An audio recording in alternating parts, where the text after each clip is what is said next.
네, 안녕하세요. 투엔체 엔치입니다. 서퍼입니다. 오늘은 주식 얘기가 아닙니다. 뭐죠 그러면? 연말정산 얘기고, 연말정산. 네, 저희가 어쨌든 직장인이고 투자자긴 하지만 네. 그 이전에 직장인이잖아요.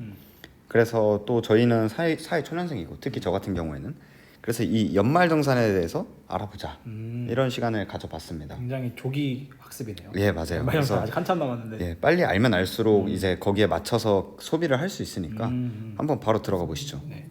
일단 이번에 연말정산 바뀌는 게 조금 있긴 합니다. 23년도에. 그래서 23년도 기준으로 가지고 왔고, 따끈따끈하게. 예, 따끈따끈하게 가지고 왔고, 일단 기본 프로세스는 똑같으니까 한번 보겠습니다. 이게 이제 연말정산 프로세스인데, 네. 제가 봤을 때는 이걸 다 일일이 이건 어디에 들어가고 굳이 알 필요는 없는 것 같아요. 그러니까 우리 입장에서는 어떻게 하면 환급을 더 많이 받는가니까 그렇죠. 그 항목에 대해서 조금 집중을 해주시면 될 것 같고요.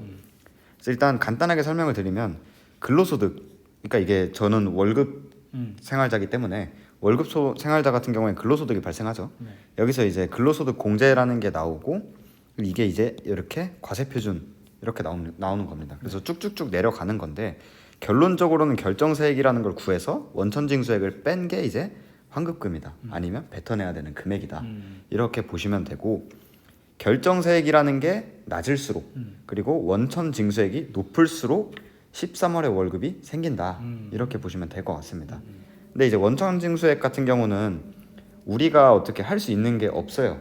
그렇기 때문에 이 결정세액까지 도달하는데 여기 지금 빨간색으로 칠해진 게 마이너스거든요. 네. 그래서 이 마이너스 금액을 최소화하는 게 중요하다. 최대화하는 게. 최대화하는 게 중요하다. 이렇게 보시면 될 것 같습니다. 그러면 이제 본격적으로 들어가기 전에 네. 본인의 소득 수준에 맞춰서 이 세율이라는 거를 알고 계셔야 돼요. 그렇죠. 네. 그래서 이제 이 표에서 이게 이제 왼쪽 게 그 전에 22년도까지였고 오른쪽 게 이제 개편된 겁니다. 그래서 본인의 월급 연봉에 맞춰 가지고 이 과세표준 기억해 주시길 바랍니다. 그래서 이제 보셨으면 넘어가서 한번 보시죠. 일단 근로소득 공제라는 게 있습니다. 여기에 지금 표가 있는데 다는 가지고 오지 않았습니다. 그래서 4,500 초과고 1억 이하인 경우에는 1,200만 원 플러스 4,500을 초과한 금액의 5%다. 이렇게 다 기준이 정해져 있습니다. 그래서 이거는 뭐 저희가 어떻게 할 수 있는 건 아니죠. 그래서 여기서 빠지고 그 다음에 이제 종합소득공제 이게 중요한 거예요. 여기서는 이제 크게 뺄 수 있는 부분이 많습니다. 그래서 이걸 한번 들어가 보면은 인적소득공제라는 게 있고 특별소득공제라는 게 있고 특별세액공제라는 게 있습니다. 네. 이 세 가지 항목을 다 최대화를 시켜가지고 그러면은 우리가 남는 돈이 많아진다 이렇게 보시면 되는데 인적소득공제 같은 경우에는 한 명당 150만 원이에요. 네. 그래가지고 이게 굉장히 중요하거든요. 그래서 저 같은 경우에는 이제 혼자 독립을 해서 나왔기 때문에 1세대죠. 그렇죠. 그래가지고 저는 150만 원을 받는 건데 만약에 이런 경로 우대자, 장애인 그리고 부녀자 공제, 한부모 소득 공제 이런 게 있으면은 플러스 추가로 해가지고 받을 수 있다.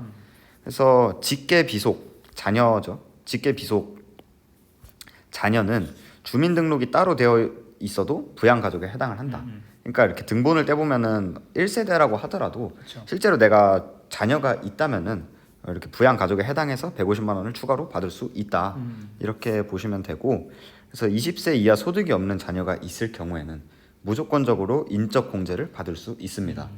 그래서 그거는 또 체크를 해주시면 좋을 것 같고 그 다음에 이제 부모 같은 경우도 별거하고 있어도 이 꼭 여기에 없어도 받을 수 있습니다. 그래서 나이 조건 60세 이상이셔야 되고요. 그리고 소득 금액이 100만 원 이하여야 됩니다. 그 다음에 이제 추가로 나오는 게 생계를 같이 하는 거를 입증을 해야 된다 라고 하는데 사실상 약간 좀 허울이긴 하거든요. 그래서 굳이 이렇게 같이 살지 않아도 이 조건만 해당하면은 부모도 인적 공제를 받을 수 있다. 많이 부양하니까 많이 공제해준다. 맞아요. 그래서 이게 하나당 150만 원인데 뒤로 가면 갈수록 이제 액수에서 곱하기 몇십 프로 이런 식으로 해가지고 금액이 작아지거든요. 근데 이거는 아예 그냥 150만 원을 통으로 공제를 해주는 거기 때문에 엄청나게 큰 부분이다. 이렇게 보시면 될 것 같습니다. 그래서 이제 여기에 해당하는 게 있는데 본인이 못 받고 있다. 그러면은 꼭 올리셔가지고 인적 공제를 받으시길 바랍니다. 그 다음에 이제 특별 소득 공제가 있는데 아까 인적 소득 공제는 바로 그냥 150만 원을 빼버렸죠. 그렇죠. 근데 이거는 이제 공제 대상 금액이라는 걸 구해가지고 아까 제가 기억해 두시라라고 했던 걸 이제 한계 세율이라고 그러거든요. 본인의 소득 금액에 맞춘 세율이 곱해진 게 이제 다시 공제가 됩니다. 그래서 이거를 보면은 연금 그리고 건강고용보험료 이거는 전액 소득 공제가 됩니다. 그 다음에 이제 청약저축인데 특히 사회 초년생분들은 청약을 많이 하시잖아요. 저 같은 경우도 하고 있는데 저축액의 40%까지 공제를 해줍니다. 무려. 그래서 240만 원 한도로 공제를 해주고 이거는 이제 총 급여가 7천만 원 이하여야 됩니다. 그래서 이상인 분들은 7천만 원 초과되는 분들은 청약을 해도 이렇게 세액 공제는 받을 수 없다. 청약 조건에는 되겠지만 맞아요. 무주택 세대주여야 된다. 그래서 만약에 본인의 한계 세율이 15%다라고 가정을 하면은 이 240만 원이면 월 20만 원이거든요. 근데 이게 보통 저도 그렇고 저도 이걸 준비하면서 알았는데 그 청약저축을 하는데 그 1인당 그러니까 한 번 넣는데 인정되는 금액이 10만 원인가 그럴 거예요. 네. 그래서 저는 10만 원만 넣거든요. 청약을.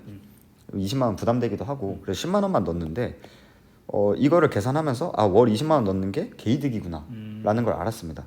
그 이유가 청약저축 같은 경우에는 이율이 좀 낮잖아요. 그렇죠. 그리고 특히 저희는 주식하는 사람들인데 2.1%거든요. 이게 지금 공시가 되는 이율인데 모든 청약저축 통장이 똑같이 받고 있는 겁니다. 변동은 물론 가능하지만 저번 주 기준으로 2.1%니까 아마 2.1%일 거예요. 그래서 이 2.1%라는 게 저희한테는 굉장히 탐탁치 않은 이율인데 이율로만 봤을 때는 근데 이제 월 20만 원씩 넣으면 240만 원 한도까지 풀로 채워지는 거고 240만 원에 40% 그러니까 96만 원이 플러스 세액 공제로 이제 저희한테 들어오는 거죠. 그러니까 저희가 넣는 금액 대비해서는 만약에 한계 세율이 15%다라고 가정을 했을 때 거의 8.1%의 적금을 붓는 거다 이렇게 보시면 되고 그리고 본인의 세율이 24%다라고 했을 때는 11.7%의 적금이다 이렇게 보시면 됩니다. 이 한계 세율이란 개념은 뭘까요? 한계 세율이란 개념은 예를 들어 이런 거죠. 240만 원 한도까지 채웠어요. 그럼 저희가 96만 원이 공제 대상 금액이 되는 거예요. 네. 근데 여기서 이제 한계 세율 본인이 아까 앞에 표에서 15% 구간에 속한다 연봉이 그러면 여기에 15%가 곱해지면은 9.6만 원에다가 4.8만 원 이렇게 들어오면은 14.4만 원이 되겠네요. 이만큼이 이제 연말 정산에서 플러스가 된다. 이렇게 보시면 됩니다. 네. 네, 그래서 이제 청약저축 같은 경우에는 사실 개인적으로는 20만 원 하는 게 개이득이다. 11.7%의 금리 그리고 8.1%의 금리를 받을 수 있기 때문에 그래서 청약저축 공제가 이제 이렇게 들어가는 거고 그 다음에 이제 주택 임차 차입금 원리금 상환 공제 이거는 뭐냐면 본인이 주택을 사는 데 있어서 원리금을 이제 같이 갚아 나가는 경우가 있잖아요.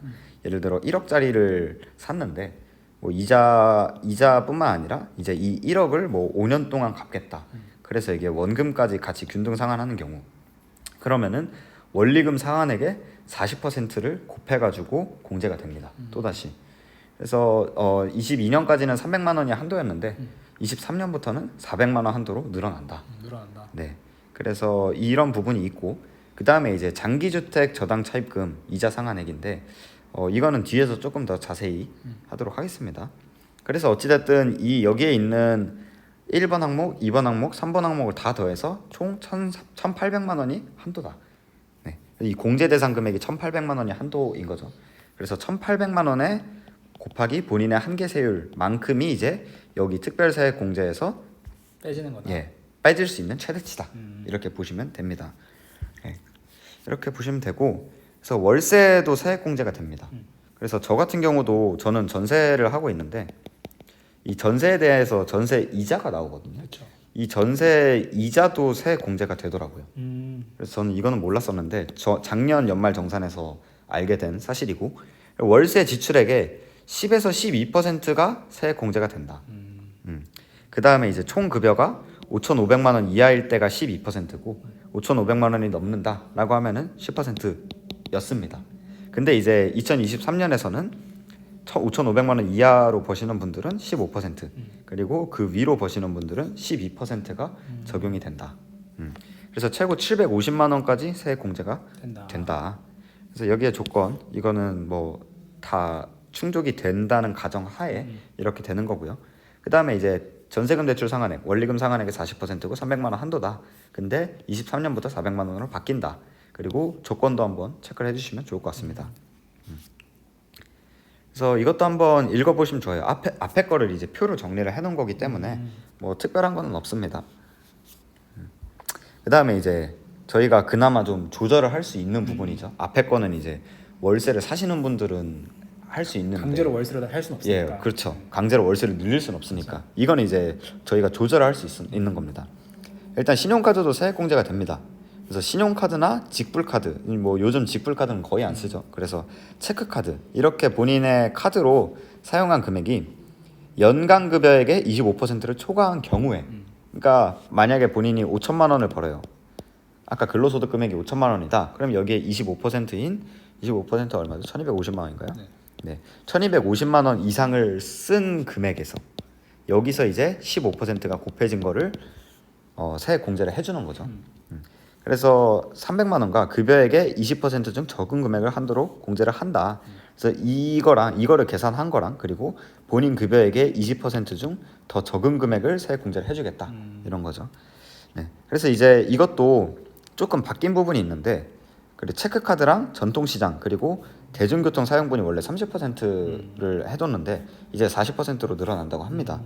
그리고 이제 도서 공연비 사용분은 40%를 적용을 해주고 있는데 영화도 적용이 됩니다. 그래서 이거 제가 얼마 전에 영화를 봤었거든요. 네. 근데 6월 1일인가 뭐 7월 1일인가부터 이제 영화 티켓을 예매할 때 이것도 세액 공제를 할 수 있다. 그래서 이제 정보를 입력해라라고 뜨더라고요. 그래서 저는 이제 정보 입력해가지고 세액 공제를 받았습니다. 근데 이것도 물론 총 급여가 7천만 원 이하여야 된다. 총급여가 7천만 원 이상인 사람 눈 가만.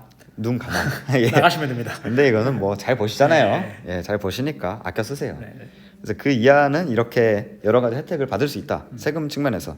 그래서 만약에 연봉이 5천만 원이고 신용카드를 2천만 원을 사용했다라고 하면은 이제 1,250만 원에 초과하는 금액이 750만 원이죠. 그렇죠. 맞아요. 맞죠? 예. 맞아요. 750만 원에 15%. 네. 이게 제가 이거를 계산을 잘못했군요. 그렇네요. 예. 그래서 750만 원에 15%면은 75만 원에 7점 뭐 어찌 됐든 계산이 안 되는데 한 100만 원 정도 되네요. 100만 원 정도 되는데 이 부분이랑 급여액의 20% 300만 원. 300만 원과 100만 원 중에 더 작은 금액을 예, 맞아요. 공제받는 겁니다. 예, 맞습니다. 그렇기 때문에 이렇게 공제를 받는다.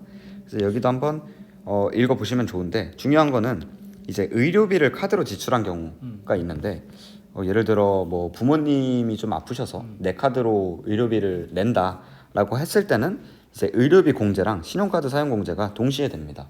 그래서 이거는 카드로 이렇게 내시는 게 좋을 것 같고, 좀 팁이 있다면은 일단 당연히 연봉의 25%를 초과해야겠죠. 근데 이거는 제가 자취생인데 자취생들은 초과를 할 수밖에 없습니다. 연봉이 굉장히 높지 않는 이상.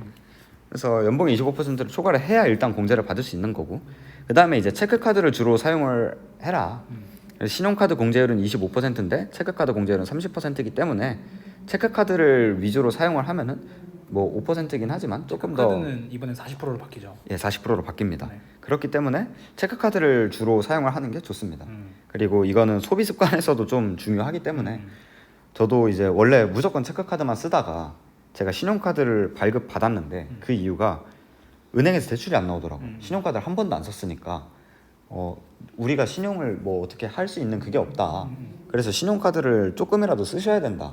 그래서 신용카드를 쓰다 버릇하니까 어느덧 굉장히 많이 쓰게 되더라고요. 그래서 저는 뭐 생활 패턴이 바뀐 게 없는데도 신용카드를 쓰면 확실히 씀씀이가 조금 늘어나니까, 그래서 체크카드를 위주로 쓰시는 게 좋을 것 같습니다. 그 다음에 이제 근로자 맞벌이 부부 같은 경우에는 제가 이걸 좀 책을 읽으면서 공부를 한 건데, 책에서는 소득이 적은 배우자의 카드를 사용하라고 하더라고요. 네. 근데 제가 좀 찾아봤어요. 네. 근데 이제 한국 납세자 연맹 회장님이 직접 밝힌 인터뷰에서는 고연봉 배우자 쪽으로 카드 공제를 몰아줘라라고 하기 때문에 이거는 조금 의견 충돌이 있어요. 그래서 이거는 뭐 이거는 세무사분의 책이었고 이거는 이제 납세자 연맹 회장님 피셔요. 둘 다 워낙 저명하셔가지고 뭐가 뭔지 모르겠어서 일단 둘 다 가져왔다. 이 부분은 이제 맞벌이 부부 같으신 경우에는 이 부분은 조금 더 오피셜적으로 체크를 하셔라. 근데 제가 봤을 땐 네. 고연봉 쪽으로 몰아주는 게 맞다고 봅니다. 저는. 네. 그렇군요. 제가 보기엔 그래요. 맞아요. 서퍼님도 그 연말정산에 대해서 굉장히 또 조예가 깊으신 분이기 저는 때문에. 이미 한번 정리를 해놓고 끝내놨기 때문에. 맞아요. 저는 이제 저는 사회 초년생이라서 이제 슬슬 공부를 하는 거고. 예. 그다음에 이제 한쪽이 사업자라면은 사업자 카드를 사용하는 게 훨씬 유리하다고 합니다. 왜냐면 비용으로 처리가 가능하기 때문에. 이런 식으로 이제 아낄 수 있다.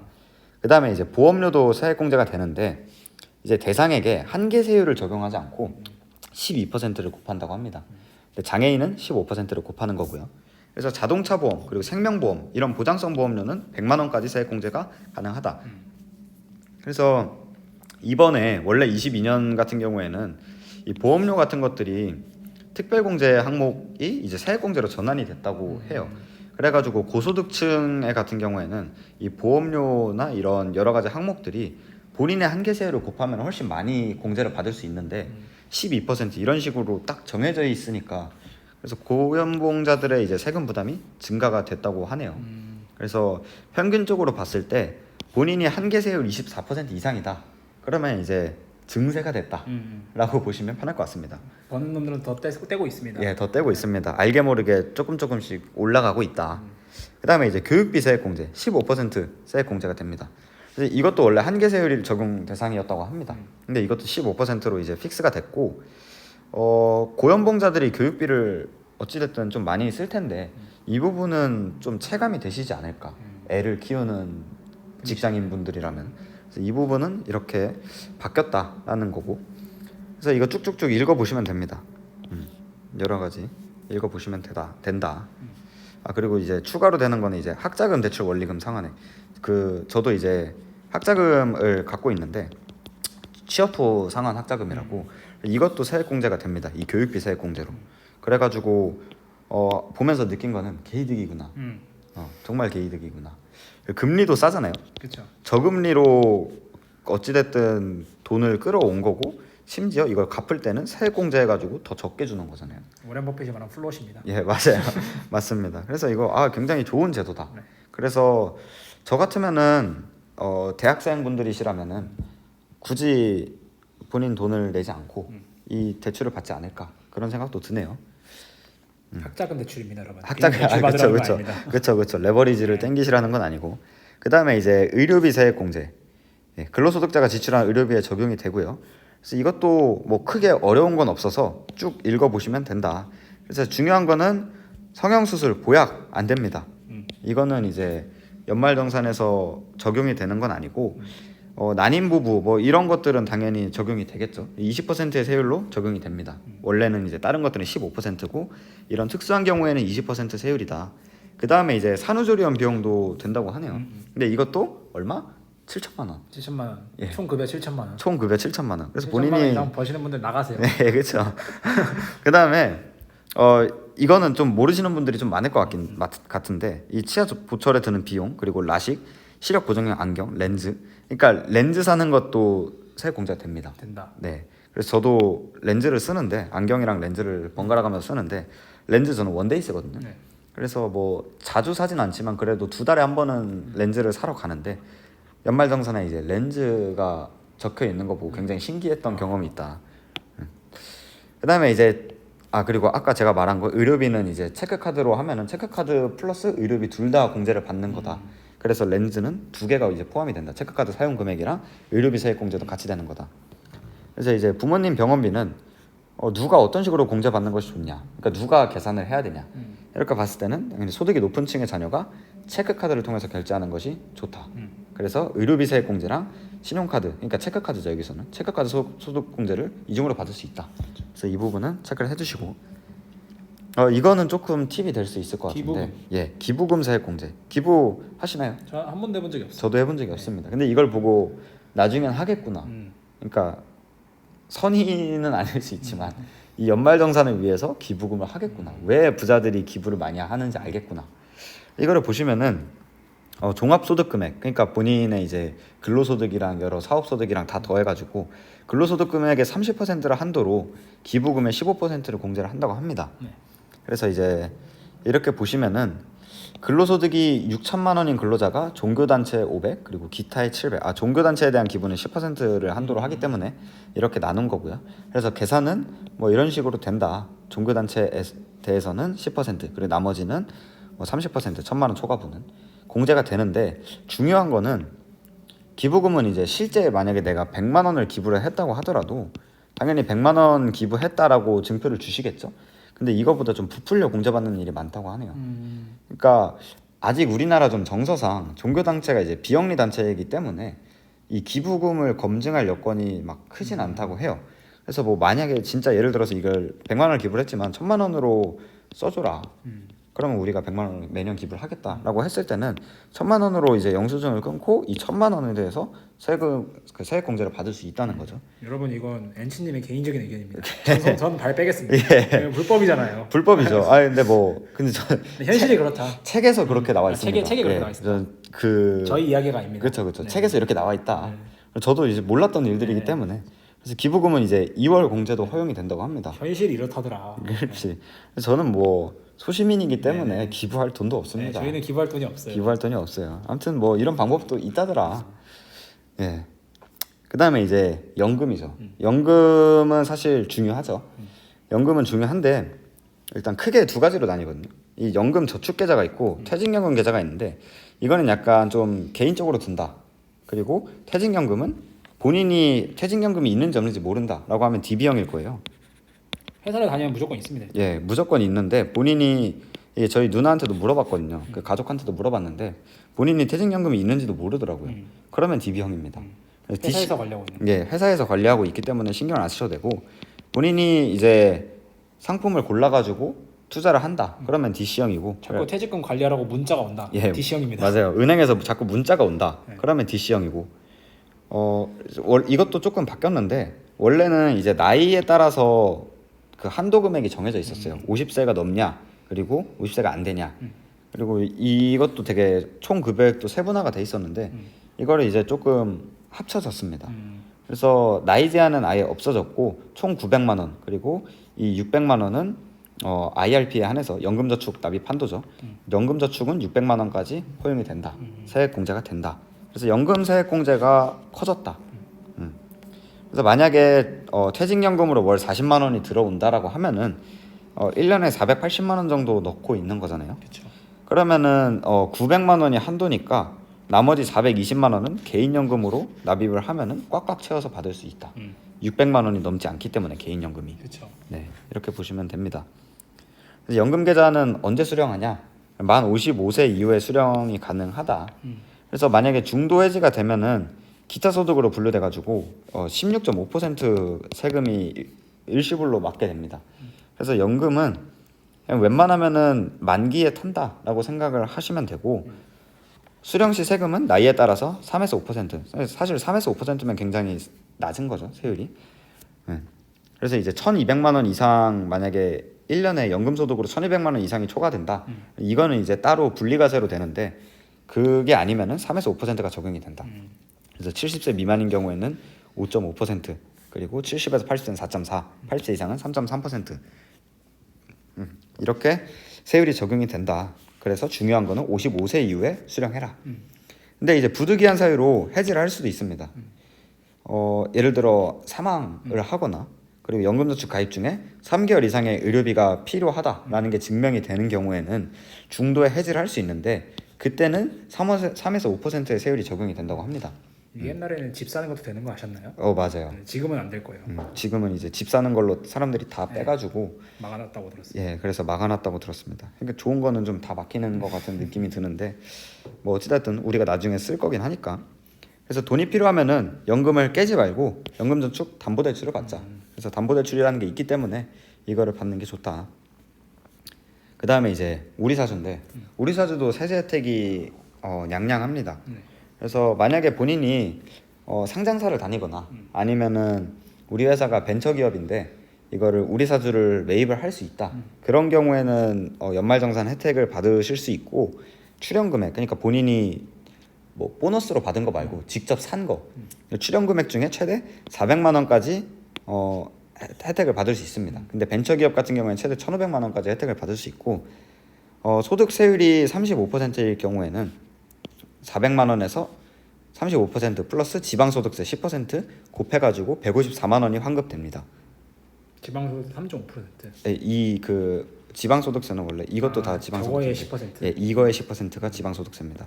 그래가지고 총 38.5%가 환급이 되는 거죠. 굉장히 환급이 많이 돼요. 근데 이제 이것도 잘 아셔야 되는 게 일단 400만 원이 한도다라는 걸 일단 첫 번째로 아셔야 되고 여기를 한번 읽어보시면 되는데 중요한 거는 이 우리 사주조합을 매도를 해야 되잖아요. 언젠가는 매도해야 예, 언젠가는 매도를 해야 되는데 이 보유 기간에 따라서 과세 혜택이 다시 뱉어낼 수도 있어요. 그래서 예를 들어 2년 미만 보유하고 있으면은 우리가 받은 그 환급 혜택 다 뱉어야 됩니다. 그리고 2년 이상 4년 미만인 경우에는 50%만 받을 수 있는 거고 혜택을.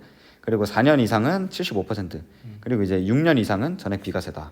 이렇게 보시면 되고. 그러니까 우리 사주를 만약에 출연을 한다라고 하면은 일단 6년 이상 무조건 들고 있겠다라는 식으로 생각을 하셔야 됩니다. 그다음에 중요한 게 이제 여기서 이제 매도를 했을 때 취득가액이랑 기준가액이 있잖아요. 그러니까 취득가액은 그냥 매수 단가. 네, 매수 단가고 여기는 매도 매도 단가인데 단가. 네. 이게 이제 일부에 대해서 근로소득으로 과세가 됩니다. 그러니까 만약에 본인이 아까 5천만 원까지가 한계세율 그 이렇게 있었잖아요. 네. 표가 근데 이게 늘어난다는 거죠. 예, 이게 이렇게 넘어갈 수도 있어요. 네. 우리 사주를 내가 이걸로 우리 사주 매도를 팔아서 함으로써. 500만 원 이득 봤더니 예, 갑자기 맞아요. 500 원이 돼가지고 예, 본인 한계수율이 15%였는데 24%가 돼가지고 결론적으로는 배보다 배꼽이 더 커질 수 있습니다. 그래서 이거는 만약에 파실 때는 그때 상황에 맞춰서 다시 한번 계산을 해보셔야 된다. 물론 이게 막 그 흔한 케이스는 아니겠죠, 당연히. 그래서 이렇게 쫙 정리를 해놨고 만약에 중소기업 외 주식이다 이렇게 되고 중소기업 주식이면 이렇게 된다. 그래서 1,000만 원을 5년 보유했을 경우에는 취득가액이랑 시가평가, 그러니까 매수가랑 매도가 이거를 번 돈에서 이제 근로소득에 합산이 되기 때문에 한계세율이 올라갈 수 있음을 주의하자. 근데 이제 이것도 6년 이상 보유를 하고 있으면은 크게 문제될 건 없다.